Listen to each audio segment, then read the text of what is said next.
देश तो जानता है आप पहले से ही नंगे हो। અંધભક્તો માટે એકદમ ખુશીના સમાચાર છે ભાઈ.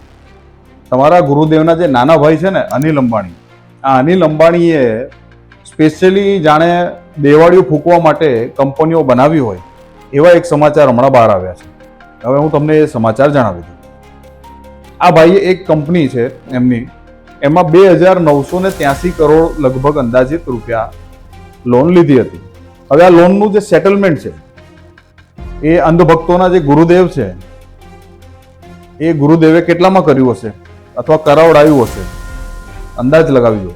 1,000 કરોડ, 500 કરોડ, નહીં, માત્ર 26 કરોડમાં.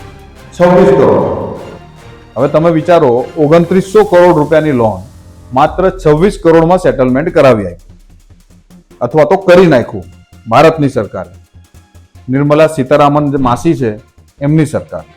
હવે તમે વિચારો કે તમારો એક હપ્તો જો બાઉન્સ થઈ ગયો હોય, 2 હપ્તા બાઉન્સ થઈ ગયા હોય, તો તમારા ઘરે પોલીસ ગુંડા બનીને તમારા ઘરને સીલ મારી જશે, તમને ઘરની બહાર ઉચકીને ફેંકી દેશે, સામાન બહાર નાખી દેશે.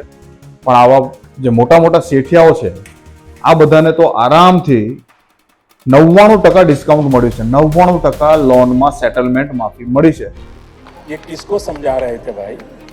હવે તમે જ વિચારો કે તમારે કેવી સરકારને આ દેશમાં રાખવી છે, કેવા નેતાને આ દેશમાં રાખવો છે. હવે તો એને બહાર સ્વિટરલેન્ડમાં મોકલવાની બી જરૂર નથી પૈસા. અહીંયા જ એટલા મોટા મોટા કાંડ કરી આપે છે આ નેતાની સરકાર કે એના માટે કોઈ કાળું નાણું બહાર મોકલવાની જરૂર નથી. બધું તમને અહીંયા જ સેટલમેન્ટ મળી જાય છે. હવે તમે વિચારી લેજો કે તમારે આને શું કહેવું, આ સરકારને, આ અંધભક્તોના ગુરુદેવને શું નામ આપશો? એમને કોમેન્ટ કરીને જરૂર જણાવજો. જય હિન્દ.